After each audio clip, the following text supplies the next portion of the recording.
ఒక గ్యాస్ అనేది వీళ్ళకి సాల్వెంట్స్‌లో లీకేజ్ ఉందండి. ఆ సాల్వెంట్స్‌లో లీకేజ్ ఏదైతే ఉందో, ఆ లీకేజ్‌ని కొంచెం క్లియర్ చేయటానికని చెప్పి వాళ్ళందరూ కూడా ప్రయత్నం చేశారు. ఆ ప్రయత్నం చేసే లోపే అక్కడ వాళ్ళకి ఒక గ్యాస్ అన్నది మిథైల్ టర్ట్ బ్యూటైల్ ఈథర్ అనమాట. ఎంటీబీఈ అనే ఒక గ్యాస్ అది ఫార్మ్ అయిపోయింది. అదేమైందంటే ఆ పైప్ లైన్స్ నుంచి ఏసీ ఏసీల్లోకెళ్ళి మొత్తం అది టాప్ ఫ్లోర్ నుంచి కింద ఫ్లోర్ వరకు అది స్ప్రెడ్ అయిపోయింది. ఎప్పుడైతే స్ప్రెడ్ అయిందో ఎలక్ట్రికల్ స్పార్క్‌కి ఒకేసారి అది బ్లాస్ట్ అయిపోయింది. చాలా మంది రియాక్టర్ పేలింది అది అన్నారు గానీ రియాక్టర్ కాదు. ఇది కేవలం గ్యాస్ లీకేజ్ వల్ల అది జరిగిన సంఘటన.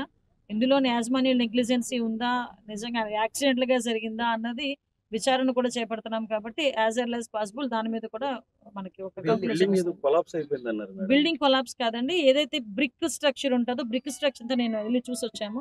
బ్రిక్ స్ట్రక్చర్ అంతా పడిపోయింది. పిల్లర్ మీద మాత్రమే ఉంది ఇప్పుడు ఆ బిల్డింగ్. ఫాల్ సీలింగ్ మొత్తం పడిపోయింది. బ్రిక్ స్ట్రక్చర్ అంతా పడిపోయింది.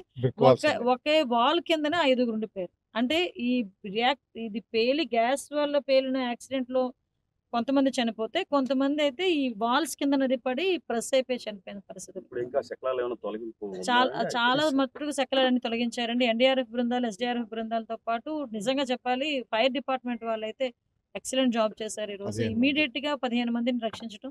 వాళ్ళు ఏమాత్రం అంటే అక్కడ కూడా ఒక బ్లాక్ పొగండి అదంతా కూడా నల్లని దట్టమైన పొగనమాట. ఆ పొగలో వాళ్ళకి ఊపిరి కూడా సలపకుండా చాలా ఇబ్బందులు పడ్డారు. బట్ వెంటనే ఫైర్‌ని కూడా కంట్రోల్ చేయడం, మంటలు కూడా కంట్రోల్ చేయడం కూడా జరిగింది. ఇమ్మీడియేట్‌గా ఇక్కడ జరిగిన సంఘటన జరిగిన వితిన్ 1 అవర్ లోపే ఎస్పీ గారు గాని, కలెక్టర్ గారు గాని, ఇక్కడున్న ప్రజాప్రతినిధులు అందరూ కూడా ఇక్కడికి చేరుకుని సహాయక చర్యల్లో నిమగ్నమై ఉన్నారు.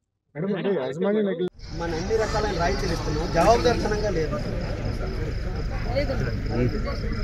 కష్టం అయితే అప్పుడు తీర్చలేరు. కష్టం ఎప్పుడు తీర్చలేరు.